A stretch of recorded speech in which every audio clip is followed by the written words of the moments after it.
వైఎస్సార్సీపీ నాయకుడు అంబటి రాంబాబు ముఖ్యమంత్రి నారా చంద్రబాబు నాయుడుపై చేసిన అనుచిత వ్యాఖ్యలను తీవ్రంగా ఖండిస్తూ టీడీపీ నాయకులు మండిపడ్డారు.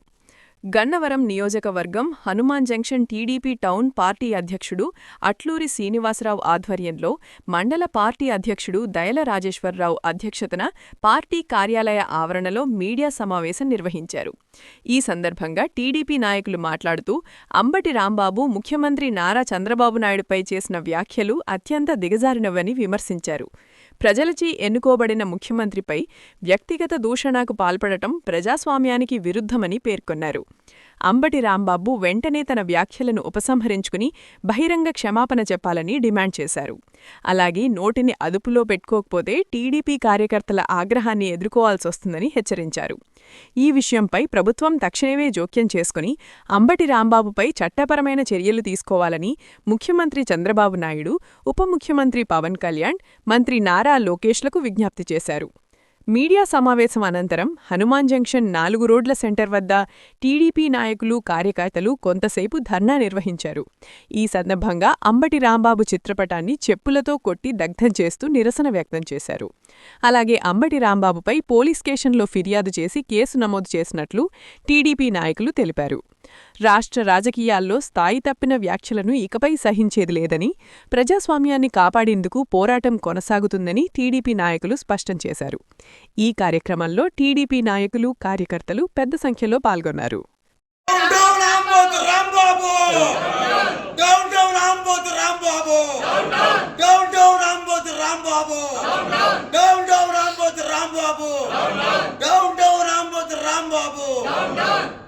చంద్రబాబు నాయకత్వం వర్ధిల్లాలి, తెలుగుదేశం నాయకత్వం. ఈరోజు మధ్యాహ్నం వైసీపీ నాయకుడిగా చెప్పుకొని మాజీ మంత్రిగా పనిచేసిన అతను అంబటి రాంబాబు అనే అతను నోటికి వచ్చినట్లు దుర్భాషలు ఆడుతూ మా అధినాయకుడు చంద్రబాబు గారిని ఉద్దేశించి బూతులు తిట్టడం వల్ల నీ పరిస్థితి ఏంటో అర్థమైపోయింది ఈరోజు అని మేము ఈ సభాముఖంగా తెలియజేస్తున్నాం. ప్రెస్ మీట్లో తెలుగుదేశం పార్టీ నాయకుడిని కాదు, నువ్వు కార్యకర్తను టచ్ చేసినా నీకు జరిగిన పనిష్మెంట్ యూట్యూబ్లో చూస్తున్నాం మేము. ఇంటికి వచ్చి కొడతారు, ఇంటికి వచ్చి లాక్కొచ్చి కొడతారు. మొన్న ఒకడు తాగి మాట్లాడతాడు, కల్తీ సారా చేసేవాడు. నీకు అర్హత లేనివాడు మినిస్టర్ ఇస్తున్నాడు. నీకు మినిస్టర్ల పదవులకే మీరు ఒక నీచమైన వాళ్ళు మినిస్టర్ పదవి ఇస్తే ఎట్లా ఉంటుందో ఈ రాష్ట్రంలో మీరు చూపిస్తున్నారు. మీ అధినాయకుడికి చెప్తున్నాం, మీకు చెప్తున్నాం, జాగ్రత్త, కపడతారు. ఇక నుంచి ఎవరైనా సరే ఇది మీకు గుణపాఠం. నీకు ఇంటికి వచ్చి మా నాయకులు, కార్యకర్తలు అందరూ నీ ఇంటికి వచ్చి మా నాయకుని మాట్లాడినందుకు తగిన శాస్తి చేశారు. ఇక నుంచి రాష్ట్రంలో ఎవరు మాట్లాడినా మీకు ఇదే గతి ఉంటుంది, ఇదే పరిస్థితి పడుతుంది. ఇది జాగ్రత్త. ఇది ఫస్ట్ వార్నింగ్ ఇస్తున్నాం. బాపులపాడు మండలంలో మా గ్రామ తెలుగుదేశం పార్టీ ఆఫీసులో మేము నాయకులు అందరం, సీనియర్ నాయకులు అందరం వచ్చి నీకు ఈ బుద్ధి చెప్పడానికి ప్రెస్ మీట్ పెట్టాం. ఎక్కడైనా నువ్వు బుద్ధి మార్చుకో. నోటికి వచ్చినట్టు మాట్లాడితే దేహశుద్ధి కూడా జరుగుద్ది. నువ్వు ఇంట్లోనే ఉన్నావు, పైన ఉన్నావు, కింద రాలేని పరిస్థితిని ఇది గుర్తుంచుకో. కబడ్దార్. అందరికీ నమస్కారం అండి. ఈరోజు మరి నిజంగా ఏమనాలంటే ఆంబోతు రాంబాబు అనాలన్నమాట.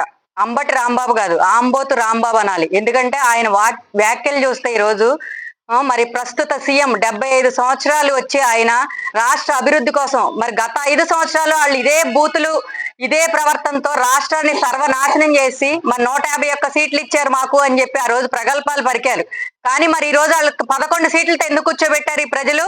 వాళ్ళు చేసిన అన్యాయాలు, అక్రమాలు, వాళ్ళు చేసిన మరి తెలుగు భాషని ఈ రోజును చూసుకుంటే తెలుగు భాషని భ్రష్టు పట్టించారు, తెలుగు భాషకి గౌరవాన్ని తగ్గించారు, తెలుగు రాష్ట్రానికి, మన ఆంధ్ర రాష్ట్రాన్ని, అమరావతి అనే దాన్ని బూతులతో పాలించి మరి మన దేశంలోనే రాష్ట్రానికి గౌరవం లేకుండా చేశారు. దానికోసమే ఈ రాష్ట్ర ప్రజలు నిజంగా వాళ్ళకి 11 సీట్లు ఇచ్చి మీకు ఇది పాలించింది చాలు, మీరు నోరు మూసుకుని ఇంట్లో కూర్చోండి అని చెప్పినా కూడా వాళ్ళు ఇంకా బుద్ధి తెచ్చుకోకుండా రాష్ట్ర అధికారం కోసం ఇంకా ఏదో సాధించాలి, మేము రాష్ట్ర అధికారాన్ని పొందాలి, మా అధికారం పోయి వాళ్ళు ఇంట్లో కూర్చోలేకపోతున్నారు. కాబట్టి వాళ్ళు ఇట్లాంటి వ్యాఖ్యలు చేస్తూ ఇంకా ఏదో సాధించాలని చూస్తున్నారు. ఇంకా మనం ఫస్ట్ నుండి చూసుకున్నా కూడా ఈ 19 నెలల నుంచి చూసుకుంటే వాళ్ళు మాట్లాడేది రప్ప రప్ప అని, ఏదో తల్ల కోసేస్తాం, నరికేస్తాం. మరి జగన్మోహన్ రెడ్డి గారి బర్త్డే రోజు చూసుకుంటే ఆయన ఏం చేశారు? మేక తలకాయలు కోసి రక్తంతో ఇట్లాంటి చేశారు. కానీ మన ప్రభుత్వం వచ్చిన తర్వాత మరి రాష్ట్ర అభివృద్ధి కోసం మరి ప్రతి ఒక్కళ్ళు మరి మన అధినాయకుడు చంద్రబాబు నాయుడు గారు కానివ్వండి, పవన్ కళ్యాణ్ గారు కానివ్వండి, లోకేష్ గారు కానివ్వండి, కంపెనీలు తేవటం, మరి అమరావతిని పూర్తి చేయటం, పోలవరాన్ని నిర్మించడం కోసం పాటుపడతా ఉంటుంటే వీళ్ళు ఈ విధంగా ప్రవర్తిస్తున్నారు. వీళ్ళని నిజంగా ఇదే వైసీపీ ప్రభుత్వంలో ప్రతి ఒక్కళ్ళు లాస్ట్ టైం వైసీపీ ప్రభుత్వంలో నాయకులు బయటికి రావాలంటే భయపడతా ఉన్నారు. ఎందుకంటే వీళ్ళు చేసిన అక్రమాలు, వీళ్ళు చేసే అక్రమ కేసులు. కానీ ఇప్పుడు మరి తెలుగుదేశం ప్రభుత్వం అలా చేయట్లేదు. మరి ఎన్డీఏ కూటమి ప్రభుత్వం మరి మన రాష్ట్ర అభివృద్ధి కోసం పనిచేస్తా ఉంది. ఎటువంటి ఎవరికి కక్షలు గాని ఎవరిని ఇబ్బంది పెట్టడం గాని చేయకుండా ఉంటుంది. కాబట్టి వాళ్ళు ఈ రోజు బయట తిరుగుతా ఈ విధంగా మాట్లాడుతున్నారు. నారా చంద్రబాబు నాయుడు గారు, లోకేష్ గారు, పవన్ కళ్యాణ్ గారు మిమ్మల్ని ఒక్కటే కోరుకుంటున్నాం, ఇలాంటి వెధవల్ని మీరు తగిన శాస్త్రి చేయకపోతే వీళ్ళు ఇలాగే రెచ్చిపోతూ ఉంటారు. మీరు శాంతి శాంతి అంటే వీళ్ళు నిజంగా ఒక కుక్కలతో పోల్చినా కూడా వాటిని కూడా అవమానపరిచినట్టు ఉంటదేమో. కుక్కల్లాగా ప్రవర్తిస్తున్నారు. వీళ్ళ మీద వెంటనే చర్యలు తీసుకోవాలి. ఇలాంటి వాళ్ళు ఇంకా రోజా, కొడాలి నాని ఇలాంటి వాళ్ళు బోల్డ్ మంది ఉన్నారు, జోగి రమేష్, వీళ్ళందరి మీద సరైన చర్యలు తీసుకోపోతే వీళ్ళు ఇలాగే రెచ్చిపోతా ఉంటారు. ఇంకా ముందు కూడా వీళ్ళు ఎన్నో చేసే పరిస్థితి ఖచ్చితంగా ఉంది. వీళ్ళ మీద వెంటనే చర్యలు తీసుకోవాలి. నీకొక్కటే చెప్తున్నా అంబటి రాంబాబు, నిజంగా మరి ప్రగల్భాలు పలికి నోటికొచ్చినట్టు వాగి పారిపోవటం కాదు. నీకు దమ్ముంటే రా, బయటికి రా. మేము తెలుగు మహిళలమే మీకు ఖచ్చితంగా బుద్ధి చెప్తాం. చెప్పుతో కొడతాం, మేము నిన్ను చెప్పుతో కొడతాం. నువ్వు ధైర్యం ఉంటే బయటకు వచ్చి మాట్లాడి ఉండు. అంతేగాని నీ ఇష్టం వచ్చినట్టు వాగేసి నోటికొచ్చినట్టు కుక్కలాగా వాగి దాక్కోవటం కాదు. ఈ వెంటనే ఇలాంటి దాని మీద ఇలా మాట్లాడినందుకు క్షమాపణ చెప్తావా, లేదా మేము తెలుగు మహిళని ఇంటి ముందుకు వచ్చి నేను చెప్పుతో కొట్టమంటావా చెప్పు. మీడియా మిత్రులందరికీ నమస్కారం. ఇక్కడ చేసినటువంటి తెలుగుదేశం పార్టీ నాయకులందరికీ కూడా నమస్కారాలు. ఈరోజు మధ్యాహ్నం అంబటి రాంబాబు అనేటువంటి ఒక దుర్మార్గుడు, వైసీపీ వెధవ, వాడు మాట్లాడుతున్నాడు.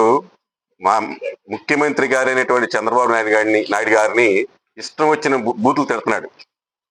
వాడికి ఒకటే చెప్తున్నాం, దమ్ముంటే ధైర్యం ఉంటే వచ్చి ధైర్యంగా నిలబడి మాట్లాడు. పారిపోవటం వెళ్ళిపోవటం కాదు.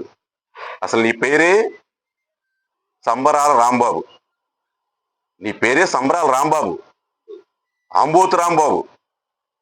నువ్వు డ్యాన్సులు వేసుకుంటాం. మంత్రి ఏమండి నువ్వు చేసిన నిర్వాహం ఏంటి? అసలు ఏనాడైనా నీ శాఖ మీద రివ్యూ చేసావా? అధికారం పోయేపాటికి మరలా మా ముఖ్యమంత్రి గారిని ఇష్టం వచ్చి బూతులు తిడతావా? నీ స్థాయి ఏంటి సంబరాల రాంబాబు? అసలు వేషాలు వేయమాకండి. నీలాగే నీకు చాలా మంది ఇంకా మాట్లాడుతూ ఉన్నారు. వాళ్ళందరికీ ఒకటే చెబుతున్నాం. మా మేడం గారు చెప్పారు, చంద్రబాబు గారు, లోకేష్ గారు, పవన్ కళ్యాణ్ గారు, ఇటువంటి వెధవల్ని రోడ్ల మీద ఉరికించి కొట్టండి. మీరు చేసేటువంటి అభివృద్ధి సంక్షేమం ఈ రాష్ట్రాన్ని ఈ విధంగా భారతదేశంలోనే ప్రప్రథమ రాష్ట్రంగా అభివృద్ధి చెందిన రాష్ట్రంగా తీర్చిదిద్దుతుంటే ఎదవలు దానిని తట్టుకోలేక ఈ విధంగా మాట్లాడతారా? బుద్ధి ఉందా? అసలు మీ బుద్ధి ఉందని అడుగుతున్నాం మేము. ఎట్లాగే నువ్వు మాట్లాడితే రాష్ట్రంలో ఉన్న తెలుగు యువత అందరూ కూడా నీ ఇంటికి వచ్చి నీకు తగిన దేహశుద్ధి చేస్తాం. గుర్తుపెట్టుకో సంబరాల రాంబాబు. ప్రతి ఒక్క వెధవ అవటమే. అది మేము వస్తే 2.0 ఏం చేస్తారా మీరు? 2.0 మీకు ఒక కలది.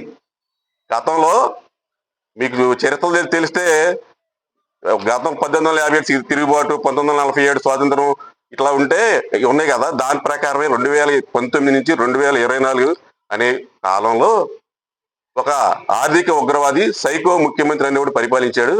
అది చరిత్రలో నిలిచిపోద్ది. అంతే. మళ్ళీ భవిష్యత్తులో మీరు రాలేరు, మీరు ఏమీ చేయలేరు. తెలుగుదేశం పార్టీని కానీ కూటమి నాయకులు మీరు ఏమీ చేయలేరు. ఇటువంటి దగులుబాజీ మాటలు తప్ప. చిచ్చి దుర్మార్గుడా, ఇటువంటి మాటలు నువ్వు మాట్లాడేది. ఒక ముఖ్యమంత్రి 16 సంవత్సరాలు ముఖ్యమంత్రి, ఈ రాష్ట్రానికి దశ దిశ నిర్దేశం చేస్తున్నటువంటి ముఖ్యమంత్రి గారిని ఇష్టమని మాట్లాడతావా? ఇన్ని రోడ్డు మీద ఈడ్చీడ్చి తన్ని తగిన బుద్ధి చెప్పకపోతే చూసుకో సంబరాల రాంబాబు. మీడియా మిత్రులందరికీ నమస్కారం. ఈరోజు మధ్యాహ్నం అంబటి రాంబాబు అలియాస్ ఆంబోతు రాంబాబు గంట అరగంట అని చెప్పే ఈ రాంబాబు 70 సంవత్సరాల నవ యువకుడైనటువంటి ముఖ్యమంత్రి నారా చంద్రబాబు నాయుడు గారి మీద చేసిన అనుచిత వ్యాఖ్యల్ని ప్రప్రదంగా ఖండిస్తూ ఇటువంటి ఎన్నోసార్లు ఇతను నోటి దోల బయట పెట్టారు. ఇదే కార్యక్రమాన్ని ఇది కంటిన్యూ చేస్తే గనక ఈ తెలుగు రైతులు, తెలుగు మహిళలు, తెలుగుదేశం పార్టీ అందరూ కూడా దీన్ని గట్టిగా తగిన బుద్ధి చెప్తారని తెలియపరుస్తూ ఆ పార్టీ, ఆ రాజకీయ నాయకులు, ఆ పార్టీలో ఉన్న నాయకులందరూ కూడా ఒక సంధాన ఎలా ఉంటుందంటే గేద చెవిలో మేస్తే దూడ గట్టును మేస్తదా అనే సందంగానే వాళ్ళ నాయకులు వాళ్ళ సంస్కారాలన్నీ కూడా బయటపడతా ఉన్నారు. ఖబర్దార్ రాంబాబు, ఇది కూటమి ప్రభుత్వం మంచి ప్రభుత్వమే కానీ అసమర్థత ప్రభుత్వం అని మటుకు దయచేసి అనుకోవద్దు. ఈ వ్యాఖ్యలను ఖండిస్తూ అతనికి తగిన సాక్షి చేస్తామని చెప్పి తెలియపరుచుకుంటూ థ్యాంక్ యూ. గౌరవ ముఖ్యమంత్రి వర్యులు నారా చంద్రబాబు నాయుడు గారికి, పవన్ కళ్యాణ్ గారికి మేము విజ్ఞప్తి చేస్తున్నది ఒకటే, వాక్ స్వాతంత్రం ఉందని నోటికొచ్చేట్టు మాట్లాడుతున్న ఇట్లాంటి చెడ పురుగులను రాంబాబు అనే ఆయన నోరు ఉచ్చరించడానికి కూడా మాకు ఇదిగా ఉంది. పట్టించడానికి దారి మళ్లించడం కోసం ఈరోజు నోటి దోలతో ఈ రాష్ట్రానికి దైవ సమానులైన రాష్ట్ర ముఖ్యమంత్రి వర్యులు నారా చంద్రబాబు నాయుడు గారిని దుర్భాషలాడిన అంబటి రాంబాబు ఒళ్ళు దగ్గర పెట్టుకుని నోరు జాగ్రత్తగా పెట్టుకోవాల్సిందిగా కోరుతున్నాం. మీకు కేసు డైవర్ట్ చేయాల్సి ఉంటే వేరే రకంగా చేసుకోండి. ఇట్లాంటి దుర్భాషలాడితే మీరు జనం మధ్యలో తిరగలేరు. మళ్ళీ మీ పార్టీ ఇప్పుడు కాదు, ఎప్పటికీ వచ్చేసారి కాదు, ఇంకెప్పటికీ రాని పరిస్థితి తీసుకురావడం మీ చేతుల్లోనే ఉంది. మీరే దాన్ని అధోపాతాలని తొక్కుంటున్నారు. నోరు అదుపులో పెట్టుకుని దయించి మా బాబు గారికి క్షమాపణ చెప్పి మీ తప్పును సరి చేసుకోండి, లేదా మీరు రోడ్డు మీద తిరిగే పరిస్థితి లేకుండా పోద్దని తెలియజేసుకుంటూ ఈ వ్యాఖ్యలను తీవ్రంగా బాపులపాటి మండల పార్టీ తరఫున తీవ్రంగా ఖండిస్తున్నాం. రాష్ట్ర ముఖ్యమంత్రి గారు, మా ప్రియతమ నాయకులు చంద్రబాబు గారిని ఉద్దేశించి ఎవరైతే మాజీ మంత్రి అంబటి రాంబాబు గారు మాట్లాడారో ఆ వ్యాఖ్యలను తీవ్రంగా ఖండిస్తున్నాం. అలాగే రాష్ట్రంలో జరుగుతున్న అభివృద్ధిని పక్కదావ పట్టించడానికి, అలాగే మొన్న ఏదైతే చంద్రబాబు గారు, లోకేష్ బాబు దావోస్ పర్యటనకి వెళ్ళి రాష్ట్రంలో విపరీతమైన పెట్టుబడులు తీసుకొచ్చి యువతకు ఉద్యోగాలు ఇస్తున్నారు, ఇంకా మన ప్రభుత్వం ఈ రాష్ట్రంలో వచ్చే పరిస్థితి లేదు అని ఈరోజు ఎవరైతే ప్రజలు చీకొడుతున్నారో వాటి అన్నిటినీ పక్కదారి పట్టించడానికి చంద్రబాబు గారిని దుర్భాషలు ఆడారని మేము భావిస్తున్నాం. అలాగే రాష్ట్రంలో కల్తీ నెయ్యి గురించి ఈరోజు సిట్ కూడా 2 రోజుల నుంచి కూడా మనం చూస్తున్నాం వార్తలు. పూర్తిగా కల్తీ జరిగింది తిరుమల లడ్డూలో అని చెప్పి పూర్తిగా సిట్ కూడా తేల్చింది. వీటిలన్నింటినీ పక్కదోవ పట్టించడం కోసమే ఈరోజు అంబటి రాంబాబు అనే వ్యక్తి ఇటువంటి వ్యాఖ్యలు చేశాడు. మొన్న జోగి రమేష్ కూడా ఎవరైతే మాజీ మంత్రి ఉన్నాడో జైలు నుంచి విడుదలైన తర్వాత లోకేష్ బాబుని గుళ్ళకు రండి, రోడ్డు మీదకి రా చూసుకుందాం, ఇంటికి వస్తానని చెప్పి వ్యాఖ్యలు చేశాడు. ఇంటికి గుళ్ళకి కాదు, మీ రాష్ట్రంలో ఈరోజు రాష్ట్రంలో ఎవరైతే 11 మందిని మీ పార్టీ నుంచి గెలిపించారో ఆ 11 మందిని అసెంబ్లీకి రండి, అక్కడ చూసుకుందాం అని చెప్పి ఈరోజు వైసీపీ నాయకులందరికీ, ఈరోజు జగన్మోహన్ రెడ్డి గారికి కానీ వైసీపీ నాయకులందరికీ హోల్సేల్గా వార్నింగ్ ఇస్తున్నాం. ఇటువంటి వ్యాఖ్యలు ఇంకోసారి కనుక చేస్తే గతంలో చంద్రబాబు నాయుడు గారు నడిపించిన పార్టీ వేరు, ఈరోజు లోకేష్ బాబు మన యువనాయకుడు ఆధ్వర్యంలో మేమందరం పనిచేస్తున్నాం. ఇటువంటి వ్యాఖ్యలు కనుక మీరు కనుక మళ్ళీ చేస్తే ఇదివరకట్లాగా ఉండదు. మీరు 2.0 అని రప్పా అని బెదిరిస్తే ఇక్కడ భయపడేవాడు ఎవడో లేడు. మీ అందరికీ ఖచ్చితంగా బడితే పూజ అనేది కన్ఫామ్గా ఉంటుంది. మీరు వెంటనే ఇటువంటి వ్యాఖ్యలు వెనక్కి తీసుకుని రాష్ట్ర ముఖ్యమంత్రి గారి మీద కానీ, పవన్ కళ్యాణ్ గారి మీద కానీ, లోకేష్ బాబు మీద కానీ ఎవరి మీదైనా మీరు ఇంకోసారి వ్యాఖ్యలు చేస్తే మాత్రం మీ అందరికీ తీవ్రమైన పరిణామాలు మీరు అందరూ ఎదుర్కొంటారు. రోడ్ల మీద తిరిగే పరిస్థితి కూడా ఉండదని కూడా ఈరోజు హెచ్చరిస్తూ ఉన్నాం.